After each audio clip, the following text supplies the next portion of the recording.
was growing up in Middle Tennessee, and I saw this in East Tennessee as well. Let's say you're at the University of Tennessee and you're sitting in the cafeteria. If you look back into the kitchen, you're going to see black cafeteria workers, the cooks, dishwashers, busboys. If you're in restaurants, you would see, white waitresses and some black waitresses, but you would see black dishwashers and so forth. If you look out the window, you see groundskeepers. They would be black. And that reflects what we call a split labor market. Split labor market, Edna Bonachich and others have done the analysis of this, is established in the period of slavery and then reinforced in Jim Crow segregation. You don't want to see people segregated based on their skin color, but that was a historical system that emerged. And it meant that even though this work didn't pay as good as, the work that white people were doing, although this isn't to say that there weren't black people doing high-paid work and capital-intensive and knowledge-intensive work. They were. I mean, you're at a public university, you can see that.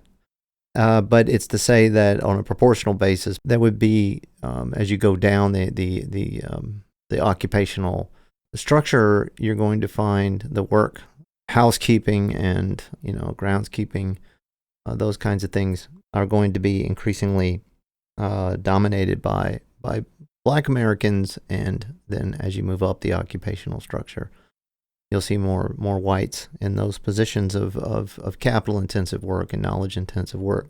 This is often seen as an example of systemic racism. It is in some ways the legacy of systemic racism. I say all that because I want to say this, because I want to make a point about how these things change. Further you go back into the 50s and the 40s, the more you see black and white unemployment rates approximating each other. And then as you go forward, you start to see a gap. There's a wage gap, obviously, that's going to exist in the split labor market. But why do you see then coming out of the 60s, black people becoming located in the industrial reserve? That is, as blacks were leaving the South and moving to the North, they became ghettoized and disemployed and made redundant. But half of all blacks still live in the South. In the southern cities, they become redundant labor and they are part of the industrial reserve. Blacks were already being disemployed by automation and mechanization, rationalization of production. But why did we see the real dramatic stuff coming out of the Great Society programs of the 1960s? Well, you had the 1964 Civil Rights Act, and you think, well, this is great. We're going to make discrimination against blacks illegal, and that's going to open up all kinds of opportunities for black people. And there was also instituted affirmative action during that period, so then that's going to help. But what happened simultaneous with this was in 1965, the immigration quota system was reformed, and the country was essentially opened up to immigration, and we saw mass influx of people from other countries as the U.S. economy had been growing in the 40s and 50s and 60s, and even into the 70s, and this attracted people from around the world wanted to come here. If I go now to Tennessee and I am at at MTSU or University of Tennessee, or I in a cafeteria, a restaurant, and I'm looking around, I'm going to see Mexicans and Central Americans working at the jobs that black people used to work at. Look out the window and I'm going to be seeing Mexican groundskeepers.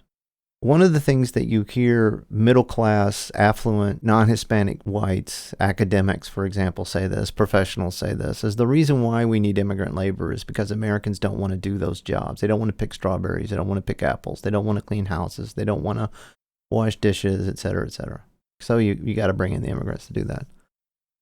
But it ought to be clear to people, if you just on a couple of just seconds of reflection, that you're disappearing black people in that, because what you're saying is that Americans don't want to do that work.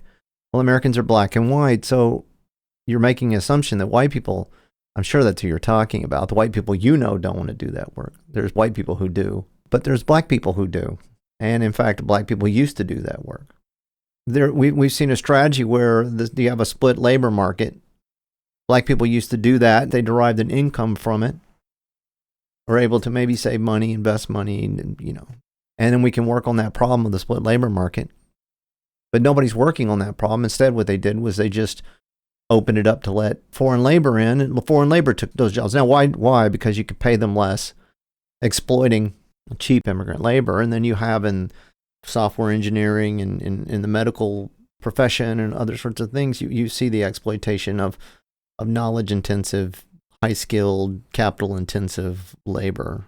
And you're using foreign labor because, not that domestic labor isn't smart enough to be able to do that, but immigrant labor you can pay them less. Their position is precarious. I don't racialize immigration, but it seems to me that there's a racialization of immigration going on in the minds of the people, and at the expense of African Americans. This is why when Donald Trump became president, he reduces legal immigrants and starts controlling the southern border. And what are the effects? We start having lower unemployment among African Americans since we've been keeping records. We have lower unemployment among native-born Hispanics. We have rising wages, rising for those people at the bottom end of the income structure. The reason why the wages are rising is because of labor shortages, right? Labor becomes more valuable when it's more in demand. And so as you have a growing economy and you need to have workers, and you say, well, I could use the supply of cheap immigrant labor, but Donald Trump is restricting that, so I'm going to have to find the labor somewhere else. In a lot of these states, they've instituted, and in fact, at the federal level, Donald Trump pushed through criminal justice reform. Why? So we could reduce the prison population, get more of the people who are now in prison out into the workforce, and their labor could be utilized. So as the economy's growing, you've got these labor shortages. That means that the price of labor increases, and what's the price of labor? That's the wage. And so wages start rising, and you have to find a way to push the wages back down. You use immigrants to do that. This is why all the people who say they're on the left who push immigration don't get it. They don't get it. Karl Marx noted way back in the 19th century that the English bourgeoisie used cheap immigrant labor from Ireland. First of all, they rationalized the land in Ireland so that they created a surplus population there, and then they imported that surplus population into England in order to drive down the wages of the English working class. That's what they did. And that's what they've done globally. Imperialism decimated the economies. Not America, not American workers didn't do that. Not the West didn't do that. Capitalists did that. They're trying to go somewhere, migrants.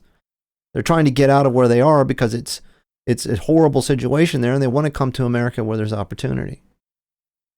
If it was great where they lived, they'd stay where they lived. Well, why isn't it great where they lived? Because the capitalists made it not so great.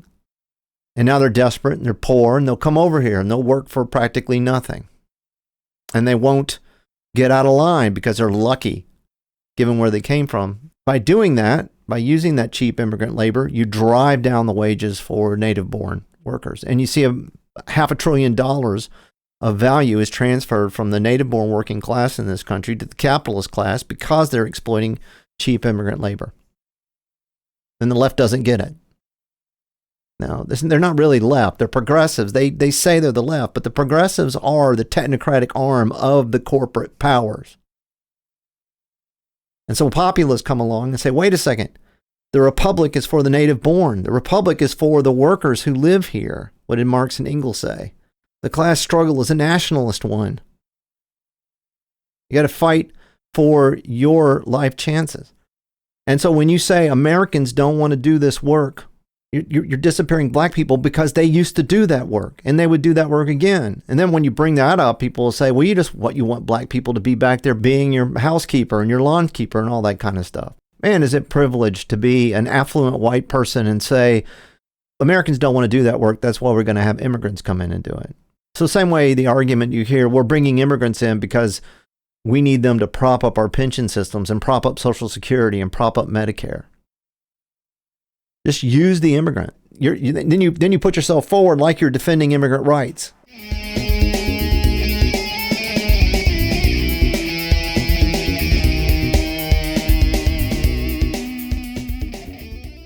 There's two other arguments that are made that disappear people in the population. So in order to make up for the fact that progressives don't give a shit about black people, they clearly don't. Look at what's going on in the inner cities. They don't give a shit about black people. They only care about putting themselves in a position where they can benefit from other people's misery. Progressives are not, by definition, they're not populists. They're not Democrats. They don't care about the people. They're not close to the people. They're technocrats. Technocrats that operate They are funded, benefit from being functionaries for corporate powers. At best, going to ameliorate some of the conditions of capitalism. Why? In order to gain the loyalty of the people who the corporations don't need to manage a surplus population. And so then they talk about all the police brutality and the killings and black people living in poverty, and they talk about all this stuff to manufacture the illusion that they actually care. And there's other benefits to that. Right? Anti-poverty programs are going to get money coming to their cities, which it doesn't seem like it ever improves the conditions of the people who are living there. Dismantling the police keeps communities in chaos. Randall Kennedy called this racially selective underprotection. And so in order to divide the working class, they talk about how racist the institutions are. But at the same time they're doing that, they're disappearing white people. They're creating this illusion that all white people are affluent and all black people are poor. So 3 times more white people are poor than black people. But when they talk about poverty, it's always the race gap. It's always racial inequality. What can we do about the race gap? And if you eliminated poverty for everybody, you'd eliminate it for black people. But they don't want to eliminate poverty because it's capitalism. They make poverty functional to their ends. So if you talk about poverty, you think, oh, it's these poor black people, living off welfare. You don't think about all the poor white people, all of whom have privileges. And then they say, if you want to know why there's so much crime in the black community, it's because of poverty. To the extent that structural inequality plays a role, they're disproportionately poor in the cities. They're demoralized in the cities. Who caused that? The people that they work for caused that. But then if 3 times more white people are poor than black people, why aren't white people overrepresented in the most serious crimes? You don't even talk about it. Nobody even thinks about poor white people. When they do think about it, they white trash. They racialize them and denigrate them. But that's, you only, in fact, you get poor whites talking about themselves that way. They also disappear white people in police killings because the police kill more white people than black people by a whole lot. When race is known, about half of those who are killed are white, about a quarter who are killed are black. Are blacks disproportionately killed? Yes, we can actually explain that by looking at, exposure, context, crime rates. But the fact remains in numbers. Twice as many white people are killed every year than black people in the United States. But yet we're talking about police brutality. We always think of it in terms of cops killing black people, disappearing white people. This is how the race argument then manages the contradictions of capitalism. The racism isn't the Klan with the hoods and the white supremacists. There are very few of those people left. That's not the racism that's at work here. The racism that's at work is the racial division that is pushed by the so-called left at the behest of corporate power, the progressives. So while we were moving towards a colorblind society and moving race out of the way so that we could behold the class relationship, so people could understand, working people of all races and all ethnicities could understand the reality of the class antagonisms, of how what was actually shaping their life chances, of the use of immigration to divide the working class and drive down their wages and politically disorganize them. All of these things was a real problem created by the 1964 Civil Rights Act. It was going to bring the proletariat together. The same reason that Karl Marx praised Abraham Lincoln in the Civil War, because once you got slavery out of the way, there was a potential for whites and blacks to come together as proletarians and struggle for enlarging and entrenching democracy. The government stepped in with Jim Crow segregation, keep them segregated, keep them separated, keep them from joining together. That's what racism is. And then that fell away because we realized the American Creed says that we want equality for all, and there's a real problem given all the civil rights amendments, right? The Republicans have started something that was really good. So what are we going to do? We are going to realize the creed in reality, but then a new problem begins to emerge. And at the moment, 1964, when we eliminate systemic racism, we eliminate institutional racism, we made it illegal to discriminate against black people. All of a sudden now, this new civil rights movement, not Martin Luther King and that civil rights movement, but this new civil rights movement, Stokely Carmichael and those, the new left began to emerge, and they started saying, wait, no, now there's institutional racism. And then the next year, they opened the country up to immigration. Coming out of the 60s, they were able to really devastate the labor unions. This is what has allowed them to decouple productivity from wages and compensation. So immigration doesn't just replace black workers. It's what it's done. It has undermined worker consciousness, worker solidarity, worker organizations, labor politics. And it's incredible to watch the so-called left defending all this. And the working class is marginalized through this whole process. And of course, the strategy for Democrats who represent the globalist, the corporatist, the Democrats who are behind all this, this was, John Kennedy and Lyndon Johnson. Comes out of the Great Society. Neoliberalism and neoconservatism. These are liberal Democrat ideas. The Democrats believe that if they can marginalize the native-born working class by having a nation that's largely comprised of contingent labor, of immigrant labor, of surplus populations dependent on government welfare, if they can do that, then and there's evidence that shows that, then they can get that vote. And then they paint the other side as being racist. They paint the people who are not actually running the cities with these horrible conditions for black people, black and brown people. They blame it on the people who don't run these cities.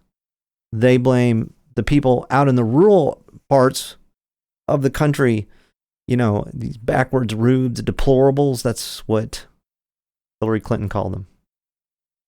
And so when you make the argument, they're like, you sound anti-immigrant. And they have this, sledgehammer doctrine that they believe in, and you're supposed to either be open borders or you're a bad person.